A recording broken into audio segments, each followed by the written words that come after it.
নমস্কার সবাইকে স্বাগত হল্লা বলে। কালকে যখন প্যানেল শুরু করেছিলাম, হল্লাবল শুরু করেছিলাম, দর্শকদেরকে আমরা দেখিয়েছিলাম যে ফরিদাবাদ থেকে একটা লাল গাড়ি ফোর্ড ইকোস্পোর্ট গতকাল এই গাড়িটা উদ্ধার হয়েছে।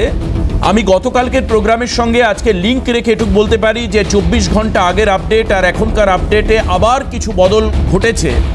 যেহেতু ইনভেস্টিগেশন চলছে, আপনাদেরকে এই মুহূর্তে আমি বলতে পারি যে একটি ব্রেজা গাড়ি উদ্ধার করা হয়েছে এবং এই ব্রেজা গাড়ি তার সঙ্গে আরও 32টা গাড়ির একটা তথ্য সামনে আসছে। এই গাড়ির নাম্বার হচ্ছে HR87U9988। এই ব্রেজা গাড়ি উদ্ধার হয়েছে, সঙ্গে আরও বেশ কিছু আপডেট রয়েছে। তবে আজকের হাল্লা বলে প্রথমেই বলে রাখি যে অনুসন্ধান চলছে তাতে বেশ কিছু কোড ওয়ার্ড পাওয়া যাচ্ছে, কিছু ডায়েরি উদ্ধার হচ্ছে, ডিএনএ টেস্ট হচ্ছে। আজও সকালবেলায় দিল্লিতে মাংসের একটা টুকরো দোকানের ছাদ থেকে উদ্ধার করা হয়েছে। কাজেই এই যে মিডিয়াম ইন্টেন্সিভ ব্লাস্টের প্রভাব কতটা ছিল সেটা বোঝা যাচ্ছে যে প্রায় দোতলার উপরে মাংসের টুকরো ছিটকে উঠে গেছে কারোর দেহের একটা অংশ, এবং সেই দেহের অংশ উদ্ধার করা হয়েছে। আজকে তাকে পরীক্ষার জন্য পাঠানো হয়েছে ফরেন্সিক টেস্টের জন্য। এই সমস্ত কিছুর পেছনে মূলত কাল যেটা ঘটলো, যে কেন্দ্রের মন্ত্রী অশ্বিনী বৈষ্ণব স্বীকার করলেন যে এটা একটা টেরোরিস্ট অ্যাটাক, অর্থাৎ জঙ্গি আক্রমণ, যেটা নর্মাল ব্লাস্ট নয়, এটা টেরোরিস্ট অ্যাটাক। কালকের যে মিটিং হলো তারপরে এটা ঘোষণা হলো। এবং পাশাপাশি যেহেতু তদন্ত চলছে, আমরা সেইভাবে যেটা তথ্য পাচ্ছি আপনাদেরকে দেখাবো।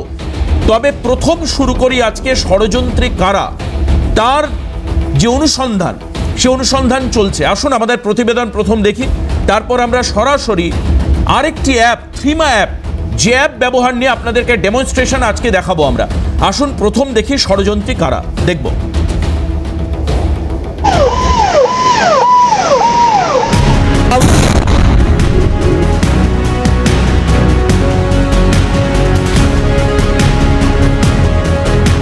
দিল্লির বিস্ফোরণের পরদিন দুদিনের ভুটান সফরে যান প্রধানমন্ত্রী নরেন্দ্র মোদী। থিম্পু থেকেই হুঁশিয়ারি দেন, রেয়াত করা হবে না ষড়যন্ত্রকারীদের কাউকে। विचार विमर्श चलता था,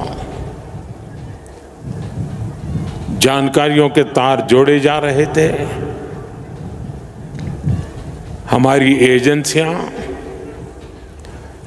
इस षड्यंत्र की तह तक जाएगी। इसके पीछे के षड्यंत्रकारियों को बख्शा नहीं जाएगा। All those responsible will be brought to justice. প্রশ্ন উঠছে, দিল্লি বিস্ফোরণের ষড়যন্ত্রী কারা? নিরাপত্তা সংক্রান্ত ক্যাবিনেট কমিটির বৈঠকে কেন্দ্রীয় মন্ত্রী অশ্বিনী বৈষ্ণব জানিয়েছেন এটা ঘৃণ্য সন্ত্রাসবাদী হামলা। বিস্ফোরণের ঘটনা ও আরডিএক্স মজুতের চক্রের সঙ্গে যোগসাজশের সন্দেহে ইতিমধ্যেই গ্রেফতার হয়েছে বেশ কয়েকজন চিকিৎসক। এরা সবাই নাকি পাকিস্তানের মদতপুষ্ট সন্ত্রাসবাদী সংগঠন জৈশ-ই-মোহাম্মদের ডাক্তার মডিউলের সদস্য। জম্মু কাশ্মীর থেকে এক মৌলবী, এক ইমামকে গ্রেফতারে নিশ্চিত হয়েছে বিস্ফোরণের সঙ্গে মৌলবাদী যোগ, নিশ্চিত সন্ত্রাসী যোগও। কিন্তু বিস্ফোরণে পাক যোগ নিয়ে এখনো নিশ্চুপ কেন্দ্রের সরকার। ঘটনায় পাক যোগ নিশ্চিত হলে ফের অপারেশন সিঁদুরে একমাত্র জবাব। তাই কি কোনো পদক্ষেপ নেওয়ার আগে পাক যোগ নিয়ে নিশ্চিত হতে চাইছে সরকার? অপারেশন সিঁদুর নিয়ে সংসদে আলোচনার সময় প্রধানমন্ত্রী নরেন্দ্র মোদী জানিয়েছিলেন, কোনো দেশ ভারতের আক্রমণের লক্ষ্য ছিল না, নিশানায় ছিল না কোনো দেশের সাধারণ মানুষজন। ভারতের নিশানায় ছিল শুধু সন্ত্রাসীরা এবং তাদের ঘাঁটিগুলো।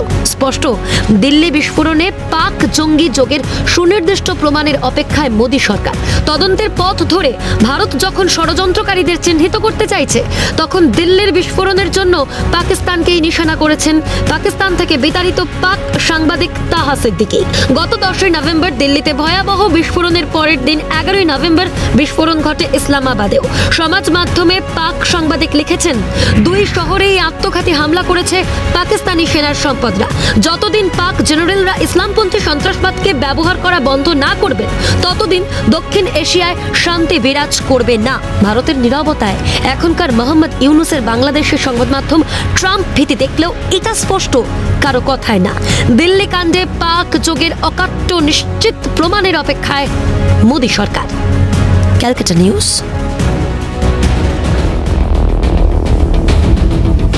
এখন প্রশ্ন হচ্ছে এটা যে পাক যোগ সামনে আসবে কিনা, পাক যোগের কথা সরকার স্বীকার করবে কিনা। কারণ কালকে যেটা সরকারি স্বীকারোক্তি সেটা হচ্ছে এটা একটা টেররিস্ট অ্যাক্টিভিটিস ছিল, এটা কোনো সাধারণ ব্লাস্ট নয়। ফরিদাবাদ সহ গাজিয়াবাদ সহ দিল্লি সহ একাধিক জায়গায় ডাক্তার অর্থাৎ হোয়াইট কলার টেররিস্টদেরকে গ্রেপ্তার, তাদের কাছ থেকে বিপুল পরিমাণ বারুদ, অ্যামোনিয়াম নাইট্রেট, বোম তৈরির সরঞ্জাম উদ্ধার। সঙ্গে সঙ্গে এর সঙ্গে পুলওয়ামা যোগ, এর সঙ্গে কাশ্মীর যোগ, এইগুলো নতুন নতুন আসছে। এবার আসুন আপনাদের সঙ্গে পরিচয় করে দিই যারা আজকে আমাদের সঙ্গে আলোচনায় রয়েছেন। বিভিন্ন তথ্য উঠে আসবে এবং দেশ যে কোনো রাজনৈতিক সীমার ওপরে, সেই কারণের জন্য আমাদের প্রত্যাশা থাকবে বিভিন্ন রাজনৈতিক দল দেশ নিয়ে, সন্ত্রাসবাদী তৎপরতা নিয়ে এবং ভারতকে ক্রমাগত টার্গেট করা নিয়ে কি ভাবছেন সেই বিষয়ে একটা কালেকটিভ আলোচনা হোক, আমরা সেটা চাইব। আমরা এক্সপার্টিজ হিসাবে আজকের এই অনুষ্ঠানে রেখেছি কর্নেল রাজেন্দ্র ভাদুড়িকে। আমি প্রথম স্বাগত জানাবো কর্নেল ভাদুড়িকে আজকের অনুষ্ঠানে। আপনাকে স্বাগত। আমাদের সঙ্গে যারা পলিটিক্যাল গেস্ট রয়েছেন, রাজনৈতিক প্রতিনিধি, জনপ্রতিনিধি, আমাদের রাজনৈতিকভাবে যারা মুখপাত্র রয়েছেন, তারা হচ্ছেন মণিকাঞ্চন পাল, বিজেপি মুখপাত্র, স্বাগত। আমাদের সঙ্গে ডক্টর কৌশিক বিশ্বাস, তৃণমূল কংগ্রেসের মুখপাত্র, স্বাগত আজকের অনুষ্ঠানে। কেতন জয়সওয়াল, জাতীয় কংগ্রেস মুখপাত্র, কেতনকেও আমরা স্বাগত জানাই। আমরা চলে আসব ক্যামেরাতে, আপনাদেরকে একটা অ্যাপ দেখাবো। এই দেখুন আমার মোবাইল থেকে আমি দেখাচ্ছি, দেখুন এই হচ্ছে আমার মোবাইল। এই যে মানে কেন বলছি যে সন্ত্রাসীদের ট্র্যাক করাটা কঠিন, আজকের ইনভেস্টিগেশনে এসছে। এই হচ্ছে দেখুন আমার মোবাইলের যেখানে সমস্ত অ্যাপ স্টোরগুলো থাকে সেটা দেখতে পাচ্ছেন আপনি। এবার এইখানে এই হচ্ছে প্লে স্টোর, এই হচ্ছে প্লে স্টোর। এই দেখুন এই যে প্লে স্টোর অ্যাপ, এই যে প্লে স্টোর, এখান থেকে অ্যাপ ডাউনলোড করা হয়। আমি প্লে স্টোরে গেলাম, প্লে স্টোর খুলে গেল। এই হচ্ছে প্লে স্টোরের সার্চের জায়গায় যে সার্চ বাটন দেখতে পাচ্ছেন আপনারা, সার্চ বাটন, এই সার্চ বাটনে গেলাম। আমি ওপরে যাচ্ছি, এই যে আমি ওপরে যাচ্ছি, এই ওপরে গেলাম। ওপরে গিয়ে থ্রিমা, এখানে সার্চ করতে হবে থ্রিমা, থ্রি যে ইংরেজি বানান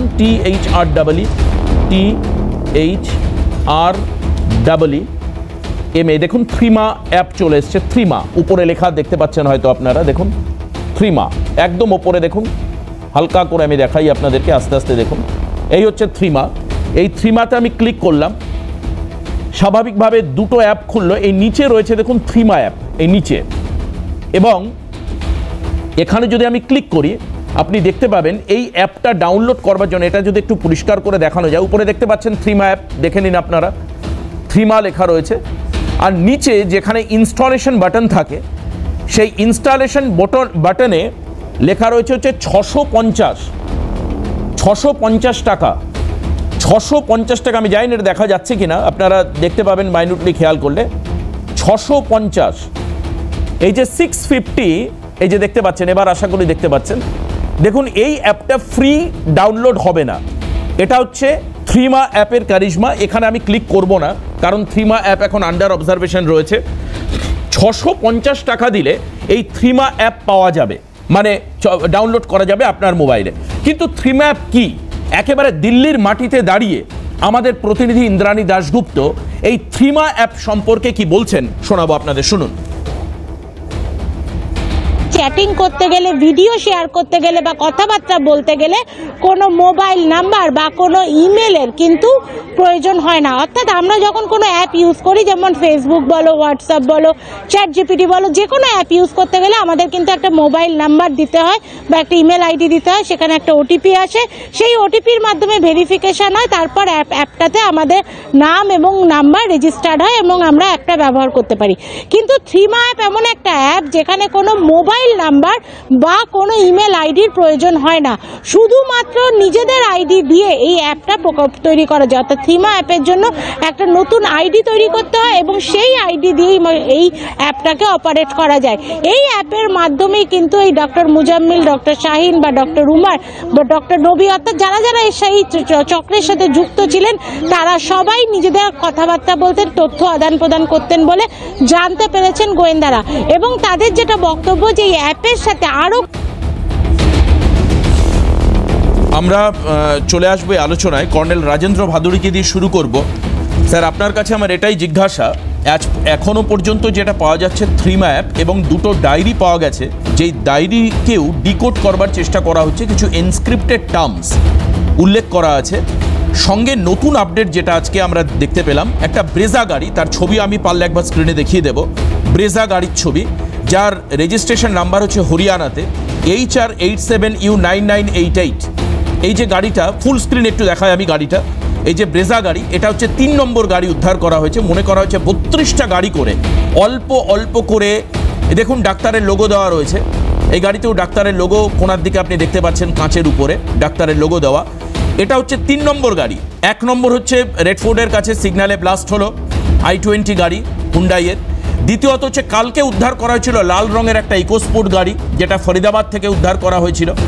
আজকের এটা হচ্ছে 3 নম্বর গাড়ি, যেটাকে উদ্ধার করা হলে এর ফরেন্সিক টেস্ট হবে। কিন্তু মজার বিষয় হচ্ছে এর সঙ্গে আল ফালাহা ইউনিভার্সিটির ইমাম, তাকেও আটক করা, গ্রেপ্তার করা হলো, জাভেদ আহমেদ সিদ্দিকী। আমার প্রশ্ন হচ্ছে, এই যে জাভেদ আহমেদ সিদ্দিকী, এই যে ফাউন্ডার, তার সঙ্গে মানিটারি টার্মস খোঁজার চেষ্টা করা হচ্ছে যে কোথা থেকে ফান্ড কালেক্ট হতো। এখনো পর্যন্ত যেটা জানা যাচ্ছে, আজকের আপডেট, প্রায় 20 লক্ষ টাকা মতো এই জঙ্গিরা ভারতের মাটিতে তারা সংগ্রহ করেছিল এবং তারা সার, অ্যামোনিয়াম নাইট্রেট জাতীয় সামগ্রী তারা অল্প অল্প করে অ্যাকুমুলেট করছিল, অল্প অল্প করে। এবং যে পরিমাণটা আপনি জানেন, প্রায় 3000 কেজির মতো বিস্ফোরক উদ্ধার। এতে আপনার কাছে আমার স্ট্রেট অ্যাওয়ে কোয়েশ্চেন, এদের প্ল্যান এবং এক্সিকিউশন, এটা মানে এটা নিয়ে আমরা কি ভাবতে পারি, এখন কি করতে চেয়েছিল এরা? দেখুন, কালকে আপনাদের চ্যানেলে আমাকে এই সিমিলার প্রশ্ন করা হয়েছিল, তখন আমি বলেছিলাম যে যেহেতু অ্যামোনিয়াম নাইট্রেট একটা সাধারণ ফার্টিলাইজার, কমনলি অ্যাভেলেবল, এটার উপরে কোনো রেস্ট্রিকশন নেই, চাষিরা কিনে নিজের চাষে ব্যবহার করে।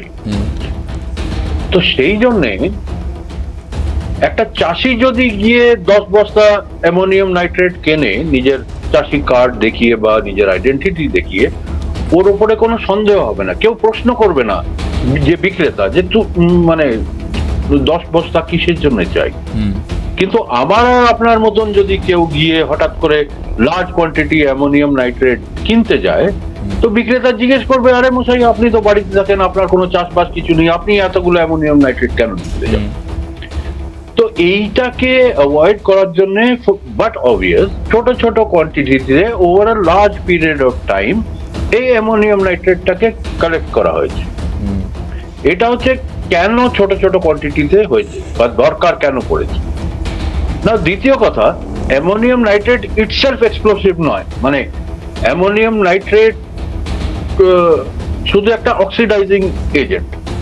এখন অ্যামোনিয়াম নাইট্রেটের সাথে অন্য এজেন্ট, মানে অর্গানিক মেটেরিয়াল, একটা ট্রিগারিং ডিভাইস, তারপরে একটা মানে ক্লোজড কম্পার্টমেন্ট, একটা সিলিন্ড্রিক্যাল অবজেক্ট বা স্কোয়ার অবজেক্ট বা হোয়াট এভার, যেটা close compartment over pressure create করবে, সেই রকম ধরনের জিনিস সরঞ্জাম করে মানে একটা বম্ব ক্রিয়েট করা যেতে পারে। Commonly used improvised explosive device.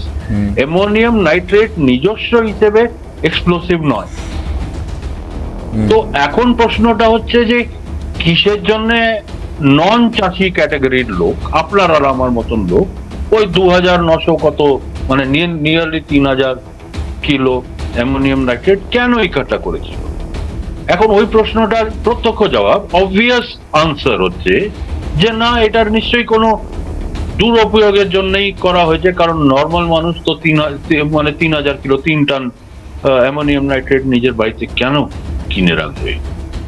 আর অ্যাসোসিয়েটেড কনফিসকেশন যেগুলো হয়েছে, যেমন ট্রিগারিং ডিভাইসেস, অন্য অন্য মেটেরিয়াল যেটা ইম্প্রোভাইজড এক্সপ্লোসিভ ডিভাইস আইইডি বানাবার জন্য, ওইগুলো কনফিসকেট হয়েছে। তো এই দুটোকে যদি হোলিস্টিক ভাবে যদি দেখা হয়, তাহলে অবভিয়াস লিডস, অ্যাটলিস্ট যেভাবে রিপোর্টস গুলো আসছে ওটার থেকে মনে হয় যে এক্সপ্লোসিভ ডিভাইস ক্রিয়েট করার একটা ইন্টেনশন। এখন 3000 কিলো দিয়ে অনেক এক্সপ্লোসিভ ডিভাইস ক্রিয়েট করা যেতে পারে।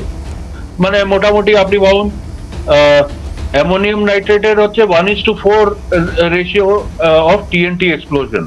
তো টিএনটি হচ্ছে যেটা আমরা দেশি ভাষায় ডাইনামাইট বলি, ওটা হচ্ছে standard gauge of explosive power.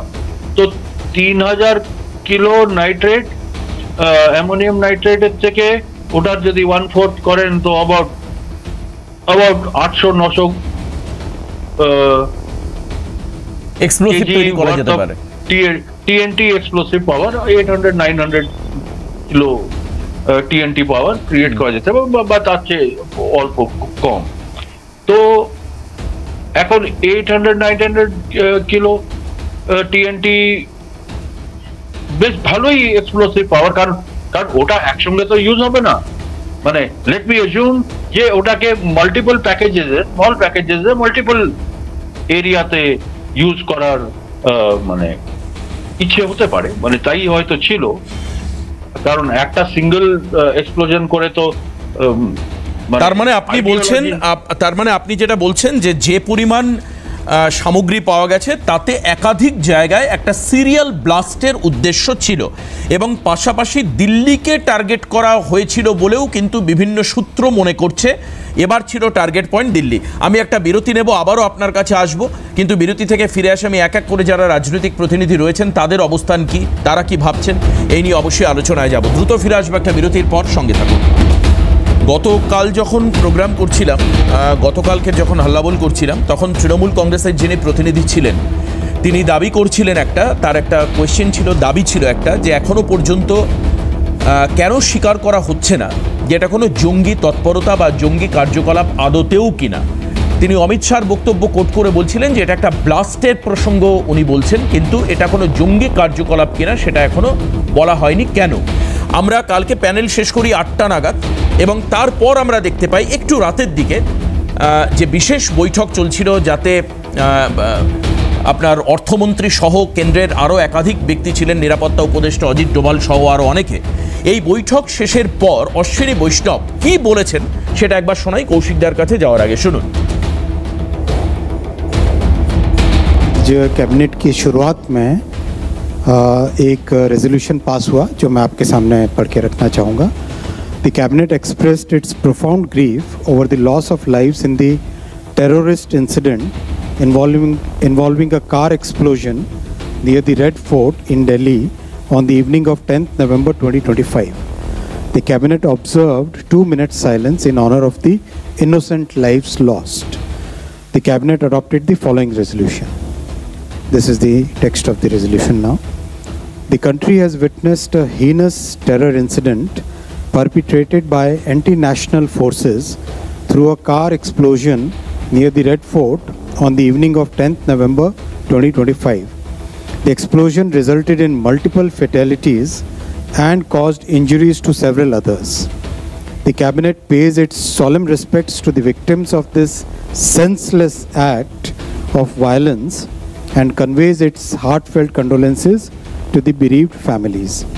The cabinet prays for the speedy recovery of all those injured and appreciates the prompt efforts of the medical personnel and emergency responders who have been providing care and support to the victims. The cabinet unequivocally condemns this dastardly and cowardly act that has led to the loss of innocent lives.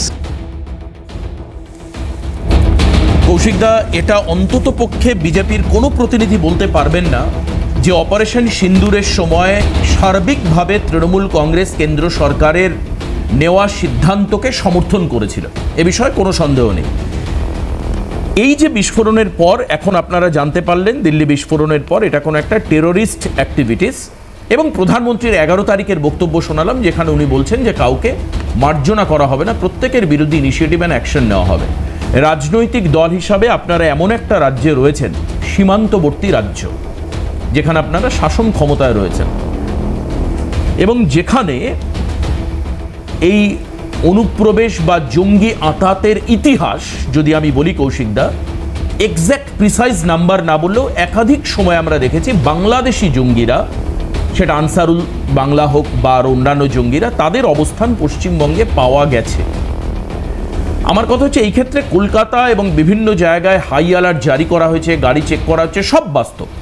কিন্তু রাজনৈতিক দল হিসাবে এই যে জঙ্গি কার্যকলাপের বাড়বাড়ন্ত, তার জন্য আপনারা শাসক দল হিসাবে কোন কারণটাকে, একটা লুফলস থাকে, মানুষের দুর্বলতা থাকে, কোন জায়গাটাকে কাজে লাগিয়ে এই ধরনের অ্যাক্টিভিটিস রাজ্যে বাড়ছে, এবং দিল্লির বিস্ফোরণ নিয়েও যদি আপনাদের কোনো অবস্থান থাকে? দেখুন, প্রথমে আমি আপনাকে দিল্লির বিস্ফোরণ নিয়ে আমাদের অবস্থানটা খুব পরিষ্কার করি। সেটা হচ্ছে যে আমরা তৃণমূল কংগ্রেসের পক্ষ থেকে মৃতদের পরিবারের প্রতি গভীর সমবেদনা জানাই এবং যারা এখনও আহত অবস্থায় হাসপাতালে চিকিৎসাধীন রয়েছেন, আমরা তাদের অতি দ্রুত আরোগ্য কামনা করি। তৃণমূল কংগ্রেস বরাবর সন্ত্রাসবাদ দমনের প্রশ্নে এবং জাতীয় নিরাপত্তার ক্ষেত্রে সব সময় কেন্দ্রীয় সরকারের পাশে থেকেছে, সেটা যে যখনই কেন্দ্রীয় সরকারে ক্ষমতায় থাকুক না কেন। এর ক্ষেত্রেও সার্বিকভাবে তার ব্যতিক্রম হবে না। কিন্তু আমরা তৃণমূল কংগ্রেসের পক্ষ থেকে দ্ব্যর্থহীনভাবে ভারতবর্ষের ব্যর্থতম স্বরাষ্ট্রমন্ত্রী অমিত শাহরও পদত্যাগ দাবি করেছি। এক্ষেত্রে আমাদের দুটো কথা খুব পরিষ্কার করে বলার আছে। সেটা হচ্ছে যে পেহেলগাঁও কাণ্ডের কয়েক মাসের মধ্যে দিল্লির লালকেল্লার মতো অতটা হাই সিকিউরিটি একটা জোন, যেখানে কিনা সেই দিন সকালে এবং তার আগের দিনই একটা টেরর মডিউলকে ধরা হয়েছিল, দিল্লির উপকণ্ঠে হাজার হাজার কিলো বিস্ফোরক ধরা পড়েছিল বা বিস্ফোরকের প্রিকারসার। তারপরে একটা গাড়ি কি করে লালকেল্লা পর্যন্ত পৌঁছাতে পারে অতটা বিস্ফোরক নিয়ে? আপনারা সকলেই জানেন, যেদিন এই ঘটনাটা ঘটেছিল আমি সেদিন এই চ্যানেলে, এই স্টুডিওতে বসেই পয়েন্ট আউট করছিলাম যে লালকেল্লা এমন একটা জায়গায় অবস্থিত, ওটা কিন্তু দিল্লির কোনো বর্ডার এরিয়া নয়। মানে আমি কি বলতে চাইছি, মানে দিল্লির একদম বর্ডারে তা নয়। ফলে লালকেল্লা থেকে আসতে গেলে, আমিও জীবনে 1.5 বছর দিল্লিতে ছিলাম, আপনি যদি দক্ষিণ দিক থেকে আসেন আপনাকে আইটিও ক্রস করে আসতে হবে, যার পাশেই কিনা সুপ্রিম কোর্ট এবং দিল্লি পুলিশের সদর দপ্তর। আপনি রিং রোড থেকে আসতে গেলেও কিন্তু আপনাকে সেক্রেটারিয়েট পাস করে আসতে হবে। এতগুলো গুরুত্বপূর্ণ নাকা চেকিংয়ের পয়েন্ট ক্রস করে একটা এরম বিস্ফোরক নেওয়া গাড়ি লালকেল্লা অবধি পৌঁছে বিস্ফোরণ ঘটিয়ে 13 জন ভারতীয় সহনাগরিকের প্রাণ নিয়ে নিল। এটা কিন্তু অত্যন্ত মর্মান্তিক ঘটনা। আমরা চাইব এই ঘটনার অত্যন্ত দ্রুত তদন্ত করে কারা এর পিছনে দায়ী সেই মাস্টার মাইন্ডদেরও ধরা হোক। এবং আমরা নিশ্চিতভাবে মনে করি দিল্লি পুলিশ কিন্তু কেন্দ্রীয় স্বরাষ্ট্র দপ্তরের সরাসরি অধীনে। অমিত শাহকে স্বরাষ্ট্রমন্ত্রীর দায়িত্ব রেখে ভারতবর্ষের নিরাপত্তা দেওয়া সম্ভব নয় বলেই আমাদের দল তৃণমূল কংগ্রেস মনে করে। সেই জন্য আমরা প্রেস কনফারেন্স করে অমিত শাহের পদত্যাগ দাবি করেছি, গতকালকেও করেছি, আজকেও করছি। অ্যাট দ্য সেম টাইম আমরা যারা চিকিৎসাধীন রয়েছে তাদের দ্রুত আরোগ্য কামনা করছি। একদম। পাশাপাশি আমাদের রাজ্যেও তো একাধিকবার বিস্ফোরণ হয়েছে, মানে খাগড়াগড় আপনি বলুন বা তারপরে আপনি কাঁথি এলাকায় বলুন, আপনি এনআইএ যে তদন্ত হচ্ছে মেদিনীপুরের একাধিক জায়গায়, সেই স্পটগুলো বলুন, এরপরেও কি আপনাদের একই অবস্থান থাকবে? মানে যে অবস্থানে আপনারা রয়েছেন, যে স্বরাষ্ট্রমন্ত্রীর পদত্যাগ। আমি জাস্ট একটা ঘটনা বলে দিই, আমি তারপর আবার কৌশিকদাকে অবশ্যই 2 লাইন নেব। গতকালও বীরভূমে প্রায় 200 পিস জেলোটিন স্টিক উদ্ধার হয়েছে গতকাল বীরভূমে। আমার কথা প্রশ্ন হচ্ছে, এটা বীরভূমে এত জিলোটিন স্টিক আসলো কি করে?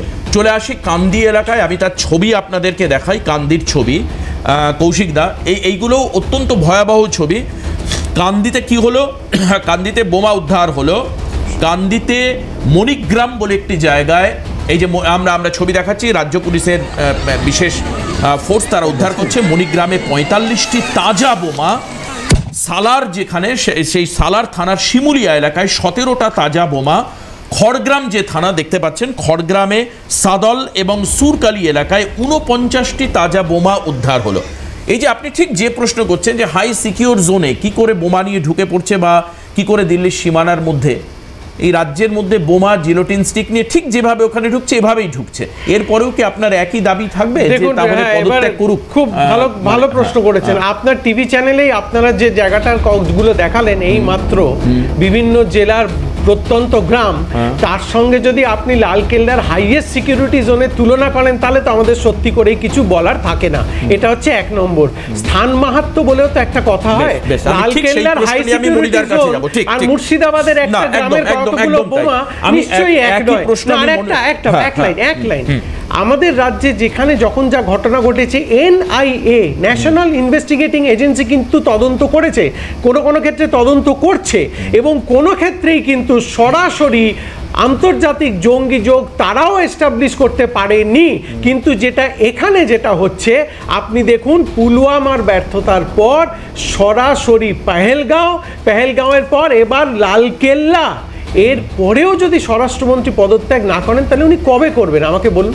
একদম, আমি মনিদার কাছে যাব। মনিদা, এই যে NIA তদন্ত, তাতে আমরা জানি যে NIA তদন্ত করতে গিয়ে তাদের গাড়ি ভাঙচুর করা হয়েছিল এই রাজ্যে। NIA এর লোকেদেরকে মারা হলো এবং গাড়ি ভাঙচুর করা হলো। তারপর প্রশাসনিক লেভেল থেকে যে কথাগুলো বলা হয়েছিল সেগুলো আমি আমার মুখ থেকে না বলাটা বেটার। কেন থানাকে না জানিয়ে যাবে, কেন NIA সেখানে ঢুকবে, কেন NIA তদন্ত করবে ইত্যাদি প্রশ্ন কে বলেছিলেন এবং কেন বলেছিলেন সেগুলো আপনারা সার্চ করলে পেয়ে যাবেন। আমার মনে হয় বলে বিড়ম্বনা বা দেশের মধ্যে আরেকটা রাজ্যের মানে এই অবস্থান নিয়ে আলোচনা করাটা ঠিক হবে না। কিন্তু মনিরা, আপনার কাছে প্রশ্ন, এটাও তো বাস্তব যে লালকেল্লার মতো হাই সিকিউরিটি জোন, যেখানে প্রধানমন্ত্রী 23 তারিখ 26 তারিখ আসবেন, এই আগামী 23 তারিখ 26 তারিখ, 15 তারিখে আগস্টে 2025-এ তিনি দীর্ঘক্ষণ প্রায় 2.5 ঘন্টার উপর বক্তব্য রেখে গেছেন। মেট্রো স্টেশন রয়েছে, হাই অ্যালার্মিং জোন, এবং যেটা কৌশিকদা বললেন এটাও তো বাস্তব যে একেবারে সীমান্তবর্তী এলাকা নয় যে চট করে কোনোভাবে বিস্ফোরক ঢুকিয়ে দেওয়া হয়েছে, দিল্লির প্রায় মাঝামাঝি অংশ এই লালকেল্লা। এখন এই জায়গার সিকিউরিটি ব্লিচ যদি হয় তার দায়িত্ব আপনি কার ঘাড়ে দেবেন? ঠিক একই রকমভাবে পেহেলগাঁওয়ের ক্ষেত্রেও সিকিউরিটি ব্লিচের প্রশ্ন এসেছিল, 26 জন নিরীহ মানুষ মৃত্যু হয়েছিল। আর এখনো পর্যন্ত এই যে পুলওয়ামা, কৌশিকদার হয়তো মাথায় নেই বলে স্কিপ করে গেছেন জায়গাটা, আজও পুলওয়ামা একটা আনটোল্ড স্টোরি। তৃণমূল কংগ্রেস দাবি করে যে একটা আনটোল্ড স্টোরি। পুলওয়ামার কায়দাতেই গাড়ি বিস্ফোরণ হয়েছে। মনিতা, এটা তো অবশ্যই চিন্তার বিষয়। দেখুন, বিষয় হচ্ছে, প্রথমে কৌশিকদার প্রশ্নের উত্তর দিয়ে দিই। কৌশিকদা এমন একটি দলকে প্রতিনিধিত্ব করেন যে দলের সুপ্রিমো আপনার হাঁটতে হাঁটতে বাজেট তৈরি করা থেকে গান লেখা থেকে সব কিছু পারে। সুতরাং আমার মনে হয় যে NIA-এর প্রথমেই আমাদের CM-কে ডেকে নেওয়া উচিত, যেখানে কি হয়েছে উনি হয়তো বলে দিতে পারবেন, কারণ উনি একমাত্র এই খাগড়াগড়ে, যে একটা নিয়েই বলছি, খাগড়াগড় বোমা বিস্ফোরণে বলেছিল গ্যাস সিলিন্ডার ফেটেছে। পরবর্তীকালে NIA তদন্তে বেরিয়েছে এবং ওখানকার যে উগ্রপন্থী এখন জেল খাটছে, স্বাধীন ভারতবর্ষে সবথেকে কোনো উগ্রপন্থীকে যদি বেশি জেল দেওয়া হয় সেটা হচ্ছে 29 বছরের জেল খাটছে। অর্থাৎ এই ধরনের মন্তব্য আমাদের দেশে রাজ্যের মুখ্যমন্ত্রী বলেন, কৌশিকদার দলের সুপ্রিমো বলেন, তো কৌশিকদা এতক্ষণ যা বলেছেন ওনার দলের মতোই করে বলেছেন, কোনো অন্যায় নেই, একদম ঠিকঠাক আপনার লাইন। নাম্বার 1। নাম্বার 2, যেটা বলছি যে 11.5 বছরে এই প্রথম কাশ্মীরের বাইরে বোমা বিস্ফোরণ হয়েছে, এবং বোমা বিস্ফোরণে যে তথ্য বেরিয়ে আসছে, যদি ঠিকঠাক করে ওরা সাজিয়ে গুছতে পারতো তাহলে হয়তো আমরা 26/11 বা মুম্বাই অ্যাটাক, তাজ অ্যাটাক সব ভুলে যেতাম, যেভাবে সাজানো হচ্ছিল। তো সুতরাং যারা ইন্টেলিজেন্সিতে কাজ করে, কর্নেল সাহেব আছেন, যারা ইন্টেলিজেন্সিতে কাজ করেন, তাদের কাজের প্রেক্ষাপট এবং মৌলিক জিনিস এটা হচ্ছে তাদের সাকসেসটা কিন্তু আমরা জানতে পারি না। ফেলিওর হলে আমরা সবাই এখানে কেন সে কোথায় গেল ইনভেস্টিগেশন এজেন্সি কোথায়? জম্মু কাশ্মীর পুলিশের পোস্টটাও এরকম ছিল। ঠিক 6টা 10 মিনিট নাগাদ একটি পোস্ট জম্মু কাশ্মীর পুলিশের তরফ থেকে করা হয়, যেখানে বলা হয় তুমি পালিয়ে যেতে পারো কিন্তু বাঁচতে পারবে না। ঠিক 6টা 10-এ এই পোস্ট, জম্মু কাশ্মীর পুলিশের অফিসিয়াল পোস্ট আমি বলছি, পারলে আমরা দেখিয়ে দেবো হয়তো বা, জম্মু কাশ্মীর পুলিশের পোস্ট, সেটাও আমরা দেখাবো, কালকে আমরা হাল্লা বলে দেখিয়েছি। এবং তারপরে ঠিক 6টা 45 মিনিট নাগাদ ব্লাস্ট। তো সুতরাং এই জায়গা থেকে দাঁড়িয়ে 11.5 বছর আগে আমরা কথায় কথায় রাস্তাঘাটে চলতে গেলে কিছু অ্যানাউন্স করতো সরকারিভাবে যে অচেনা জায়গা ধরবেন না, অজানা জিনিস ধরবেন না, বোম বিস্ফোরণ এমন জায়গায় পৌঁছেছিল। সেখান থেকে হয়তো একটা জায়গা থেকে আমরা বেরিয়েছি, কিন্তু 11.5 বছর পরে প্রথম কাশ্মীরের বাইরে বোম বিস্ফোরণ হলো। নাম্বার 2। নাম্বার 3, দেখুন, আমরা কিন্তু বেসিক জায়গায় যাচ্ছি না। আমরা এত বছর ধরে যারা আমাদের ইন্টেলেকচুয়াল, ভারতবর্ষের ইন্টেলেকচুয়াল, স্পেশালি কমিউনিস্টরা, তারা কিন্তু এই মুসলিমরা উগ্রপন্থী হচ্ছে তার কারণ হিসাবে দুটো জিনিস দেখিয়েছিল: রিলেটিভ ডিপ্রাইভেশন থিওরি, আপেক্ষিক বঞ্চনা তত্ত্ব, আর সোশ্যাল আইডেন্টিটি থিওরি, সামাজিক পরিচয় তত্ত্ব। এটা কিন্তু দেখিয়েছি। কিন্তু আজকে যেটা দেখতে পাচ্ছি তাতে কিন্তু এই দুটো থিওরি খাটছে না। যারা আজকে এই ঘটনা ঘটেছে তাদের সাথে ডিপ্রাইভেশনের কোনো ব্যাপার নেই, তাদের সোশ্যাল আইডেন্টিটির কোনো ব্যাপার নেই। অর্থাৎ ইন্টেলেকচুয়াল সেল, ইন্টেলেকচুয়ালরা যে এর সাথে জড়িত আছে সেটা আমরা দেখতে পাচ্ছি। এবং এর জন্মদাতাও কিন্তু ভারতবর্ষে যারা রাজনীতি করে এসেছে তারাও। আমরা দেখেছি জম্মু কাশ্মীর লিবারেশন ফ্রন্টের যে ইয়াসিন মালিক, যে আমাদের এয়ার মার্শালকে গুলি করে দিয়েছিল ওপেনলি, তাকে দিল্লিতে ডেকে আমাদের দেশের প্রধানমন্ত্রী দেখা করেছে, তার সাথে ছবি আছে, এখনই সোশ্যাল মিডিয়ায় গেলে দেখতে পারবেন। অর্থাৎ যারা ব্রেন, সেই ব্রেনকে কিন্তু আমরা কোনো সময় অ্যাটাক করিনি। এই প্রথম অপারেশন ওয়ানে এই প্রথম আমরা দেখলাম যে উগ্রপন্থী অ্যাটাকের জন্য পাকিস্তানের ভেতরে গিয়ে পাকিস্তানকে নাগরিকের কোনো ক্ষতি না করে একদম টার্গেট ওয়াইজ করা, এটা কিন্তু করেনি। এবং এখনও তোমরা চালাতে পারো যে প্রধানমন্ত্রীজি বলেছেন যে এরপরে কোনো টেররিস্ট অ্যাটাক যদি ভারতবর্ষে হয় পাকিস্তানের তরফ থেকে, তাহলে আমরা এটা যুদ্ধের ঘোষণা হিসাবে ট্রিট করব। একদম এই কথা বলে রেখেছে। আজ পর্যন্ত ভারতবর্ষের কোনো প্রধানমন্ত্রী এটা কথাটা বলেনি। অর্থাৎ আমরা যেন কোথায় ঘুমটার নিচে খ্যামটা নাচ্ছি। সোজা কথা, মুসলিম ধর্মকে কাজে লাগিয়ে, ইসলামকে কাজে লাগিয়ে যে উগ্রপন্থা চলছে ভারতবর্ষে দীর্ঘদিন ধরে, এটা এখন থেকে নয়, স্বাধীনতার আগের থেকে। কিছুদিন আগেই বন্দে মাতরম নিয়ে কার্যক্রম হয়েছে এখানে, আমি বলে গেছি যে 1923-এ বলছে বন্দে মাতরম। মনিদা, মুসলিমকে কাজে লাগানো হচ্ছে এবং ইসলামের পন্থাকে কাজে লাগিয়ে উগ্রপন্থা সৃষ্টি করা হচ্ছে এবং বিভিন্ন জায়গায় ওভারগ্রাউন্ড ওয়ার্কাররা কাজ করছে, ঠিক হোয়াইট কলার টেরোরিস্ট যেরকম এক্ষেত্রে দেখা গেল। আপনি তাকে অ্যাজিউম করতে পারবেন না যে সে বিস্ফোরক ক্যারি করতে পারে, তাকে সন্দেহ করবেন না। এই জন্য মহিলা টিম তৈরি করা হয়েছে এবং ডাক্তারদেরকে কাজে লাগানো হচ্ছে। আচ্ছা, এর পেছনে এই যে মনিদার কথাকে সমর্থন করে একটা তথ্য, আমি সমর্থন করছি না, বাট সমর্থন করছে একটা তথ্য, সেটা হচ্ছে খুব পরিষ্কার। আল ফালাহা ইউনিভার্সিটি, এই ইউনিভার্সিটির যিনি ফাউন্ডার জাভেদ আহমেদ সিদ্দিকী, তার ফান্ড খোঁজার জন্য এনআইএ ইনভেস্টিগেশন হচ্ছে এবং ইডি ইনভেস্টিগেশন হচ্ছে।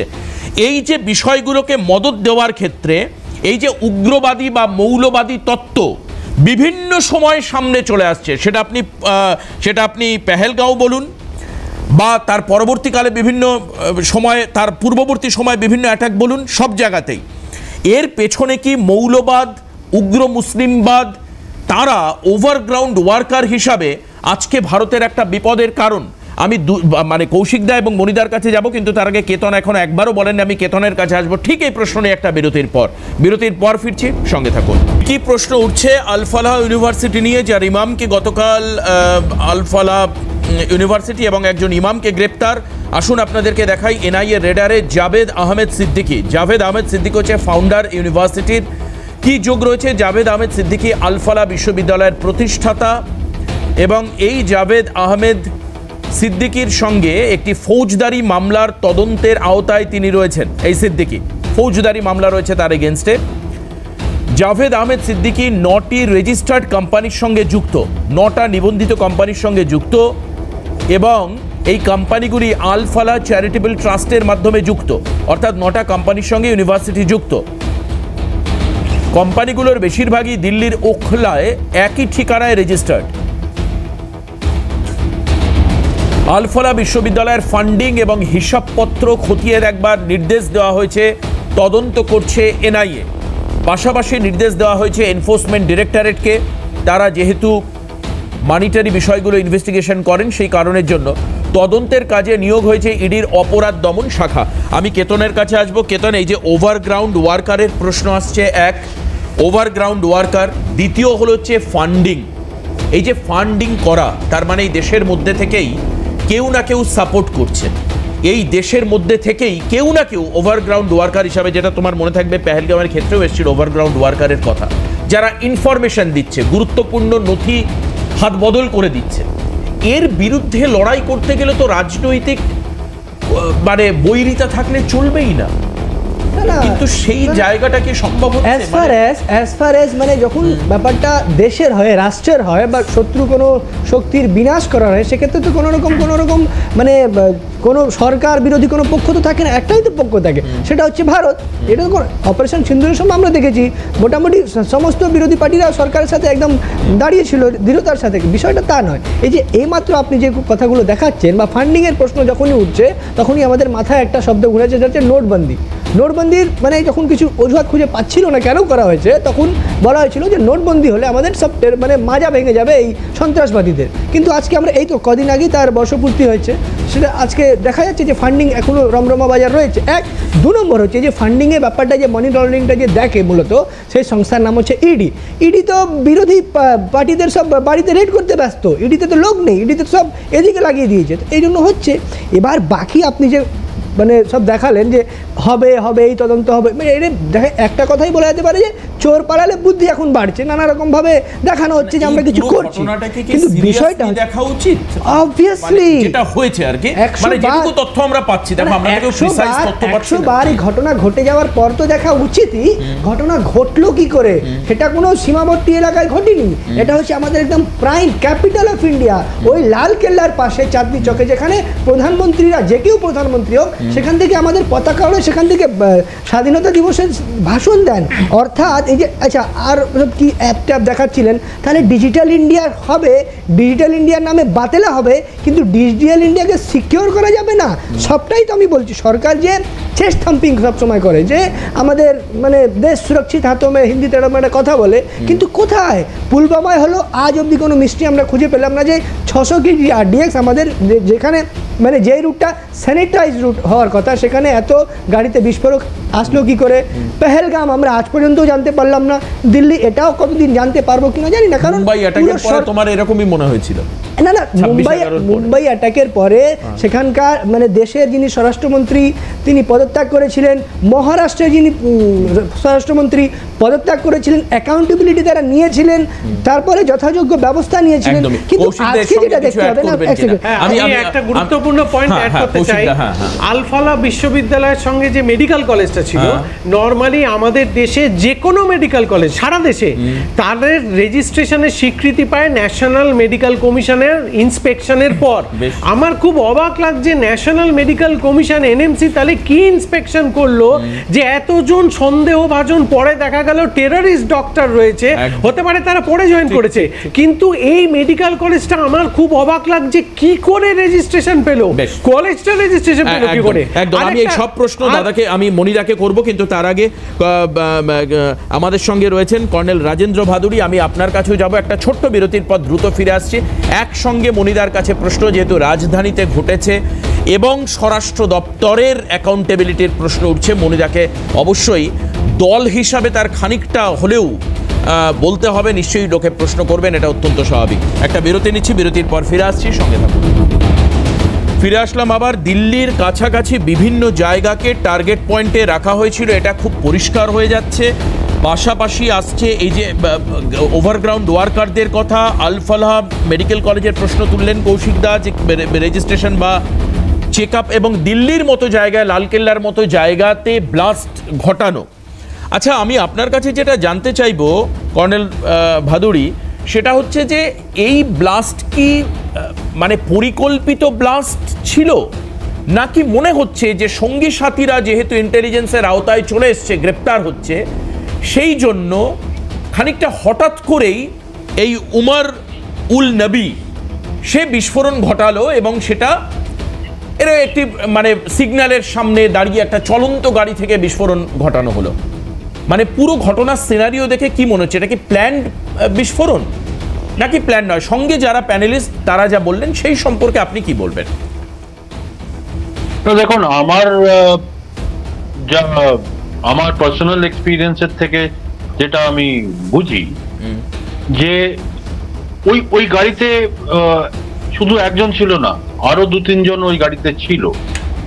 তো যদি ক্লাসিক ফিদাইন অ্যাটাক হয়, মানে সুইসাইড বম্বিং যেটাকে বলে, যেটাতে 3-4 জন লোক গাড়িতে থাকে না, সে অনলি ওয়ান লোন উলফ, শুধু ওই গাড়ির ড্রাইভার। কিন্তু আজকে আমরা একটা গাড়ির ছবি পাচ্ছি, যে ছবিটা যদি একবার আমি স্ক্রিন করতে পারি, সেই গাড়ির ছবিতে দেখা যাচ্ছে যে পেছনের সিটে একটা বড় ব্যাগ এবং সামনে এই যে উমারুল নবীর এই দেখুন, আপনি ছবিটা পুরো বড় করে আমরা দেখাই। এই দেখুন কর্নেল সাহেব, এই গাড়ি দেখুন পেছনে কেউ নেই, পাশের সিটের সিট কাভার দেখা যাচ্ছে, তার মানে এটা পুরো ফাঁকা।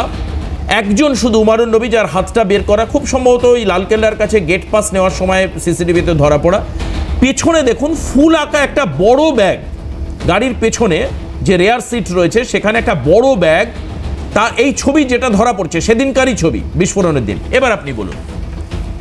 বদরপুর সীমান্তের ছবি, বদরপুর সীমান্ত, সেখানে সিসিটিভিতে এই ছবি ক্যাপচার্ড হয়। আপনি দেখুন, চাইলে দেখতে পারেন। ট্রাফিক সিগন্যালে স্পেসিফিক্যালি যে সিসিটিভিটা রেকর্ডিংটা যেটা পাবলিক হয়েছে, যেটা সোশ্যাল মিডিয়াতে পাবলিক হয়েছে, মিডিয়া হাউসেস, যে ওই যেখানে ট্রাফিক সিগন্যালে, যেখানে ট্রাফিক স্লো ট্রাফিক স্ট্যান্ডিং ছিল না গাড়িটা, স্লো ট্রাফিক, রেড সিগন্যাল এর আশেপাশে স্লো ট্রাফিক, ওই I-20 পেছনে একটা দিল্লি মানে ডিটিসির একটা বাসও ছিল। ওই ভিডিওতে কিন্তু শুধু ড্রাইভার একা ছিল না, আরো এক দুজন ওই সঙ্গে ওই গাড়িতে ছিল। তো এই যে ছবিটা আপনি দেখালেন, এটা কোনো তার আগের পয়েন্টে, কোনো আগের ছবি হতে পারে, হয়তো পরে কেউ গাড়িতে উঠতে পারেন, যেটা আপনি বলছেন। হ্যাঁ হ্যাঁ। এবং 1 ঘন্টার রাস্তা ফরিদাবাদে সকালে গাড়িটা ট্র্যাক হয়, মানে সিসিটিভিতে ট্র্যাক হয়, এরপরে দিল্লিতে আসতে 1 ঘন্টা লাগে। আপনার সবাই জানি ফরিদাবাদ গাজিয়াবাদ থেকে দিল্লির দূরত্ব খুব একটা বেশি দূর নয়। তাহলে এই গাড়িটা 7 ঘন্টা পরে কি করে আসলো, এটারও একটা কিন্তু প্রশ্ন আছে এখানে। 7 ঘন্টা কি করছিল তাহলে? না 7 ঘন্টা না, কারণ কালকে না পরশুদিন যখন আমি প্যানেলে ছিলাম তখন নিউজে এসেছিল বা খবরেও আমি পড়েছি যে আবার 3-3.5 ঘন্টা তো রেড ফোর্টের কোনো একটা পার্কিং লটে ওই গাড়িটা দাঁড়িয়ে ছিল। তারপর আপনি ধরুন 1 ঘন্টা আসতে লেগেছে, 4 ঘন্টা, তাহলে আপনি বিস্ফোরণ হলো 6:45, আরো 3-3.5 ঘন্টা তাহলে কোথায় ছিল? কারণ সকালবেলায় 8টার পরে গাড়িটিকে ট্র্যাক করা গেছে ফরিদাবাদে, সেই হিসাব যদি আমি কারেক্ট। তো ইনভেস্টিগেশন এজেন্সিজ ওইটাকে ইনভেস্টিগেট করবে যে কোথা থেকে কোথায় গেছিল, কোথায় হল্ট করেছিল, কোন মানে যতটা সম্ভব সিসিটিভি থেকে। এখন প্রশ্ন যে এটা কি ডেলিবারেটলি ডেটোনেট করা হয়েছে নাকি, এটা আমার হিসেবে এইটা এই গাড়িটা অ্যাজ আ আইইডি প্রিপেয়ার্ড ছিল না। এটা যে কোনো কারণে এটা একটা অ্যাক্সিডেন্টাল ডেটোনেশন হয়ে গেছে। আচ্ছা, কারণ প্রথম কথা, যদি প্রিপেয়ার্ড গাড়িতে ফিজাইন অ্যাটাক হয় তাহলে 3-4 জন মাল্টিপল লোক বসে থাকবে না। আচ্ছা। দ্বিতীয় কথা, টাইপ অফ এক্সপ্লোশন যেটা হয়েছে, এটা ঠিক এক্সপ্লোশন হয়নি, এটা লো ইন্টেন্সিটি একটা কনফ্ল্যাগ্রেশন হয়েছে। মানে এটা মানে একটা হাই এক্সপ্লোশন হয়নি, আপনি সেটা বলছেন আর কি? হ্যাঁ, মানে হাই এক্সপ্লোশন হয়নি, মানে গাড়িটা এক্সপ্লোশন যদি হয়, মানে বেশ, আমি বুঝতে পেরেছি। যদি একেবারে ইন্টেন্সিভ বিস্ফোরণ হতো তাহলে আরো বড় তার এফেক্ট হতো। কৌশিকদা, আপনি কি বলতে চাইছিলেন? দেখুন, আমরা যেটা একেবারে কিছুতেই বুঝতে পারছি না, ডোনাল্ড ট্রাম্প একজনই মাত্র সেনাপ্রধানের সঙ্গে ডিনার করলেন কয়েকদিন আগে, কিছুদিন আগে, সেটা হচ্ছে পাকিস্তানের সেনাপ্রধান। 16 বার ডোনাল্ড ট্রাম্প বলেছেন যে আমি ভারত পাকিস্তানের যুদ্ধ থামিয়েছি। আমরা দ্ব্যর্থহীন ভাষায় কেন্দ্রীয় সরকারকে সমর্থন জানিয়েছিলাম অপারেশন সিন্দুর 1-এ। আজকে 3 দিন 72 ঘন্টা কেটে গেল।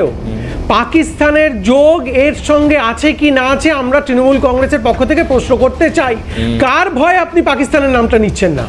এই যে এত পাকিস্তান বিদ্বেষের কথা বলেন, আমরা জানতে চাইছি কার ভয় আপনি পাকিস্তানের নামটা নিচ্ছেন? ছোট্ট করে শেষ করব, কিসের ভয়? ছোট্ট করে 2014 আগে কেতনের প্রশ্নের উত্তর, 2014 আগে এই কেন্দ্রীয় সরকার বলতো সব উগ্রপন্থী অ্যাটাক কি আগের থেকে ইনফরমেশন পাওয়া যায়। এখন কেতনের দল অন্য কথা বলছে। আর নাম্বার টু ভাই প্লিজ লাস্ট টাইম 1 মিনিট বলার সুযোগ আছে। আর আরেকটা কথা হচ্ছে, কার ভয়ে যে একজন মুসলিমরা খাগড়াগড় কাণ্ডে জড়িত বলে সেটাকে গ্যাস সিলিন্ডার বলে মমতা ব্যানার্জি সরিয়ে দিয়েছিল। পাকিস্তান থেকে খাগড়াগড়ে চলে যান না, চলে যাচ্ছেন কেন? আরে ডোনাল্ড ট্রাম্প 2বার চুপ চেঁচিয়েছে, আপনারা চুপ করেন। সাহস নেই ডোনাল্ড ট্রাম্পের মুখে কথা বলার, সাহস নেই ডোনাল্ড ট্রাম্পের একদম হাতে সময় নেই, একদম হাতে সময় নেই। আমাকে আজকে শেষ করতে, আমি সবাইকে ধন্যবাদ দেব। আমি চাইবো যে যেহেতু দেশীয় নিরাপত্তার বিষয়ে আমরা কেউ কারুর বিরুদ্ধে যাব না, তাহলে আবারও বলছি এই ফুটেজ পাকিস্তানে শেয়ার হলে বাংলা বোঝে যদি এরকম কেউ থাকে সে হাততালি দেবে, একদম পরিষ্কার। তো কাজে এটা আমরা করব না, আজকে এখানে আমরা শেষ করব। অবশ্যই পরবর্তী অনুষ্ঠান আমি সবাইকে ধন্যবাদ জানাবো এবং পরবর্তী অনুষ্ঠানে নজর রাখবো, সঙ্গে থাকবো। নমস্কার।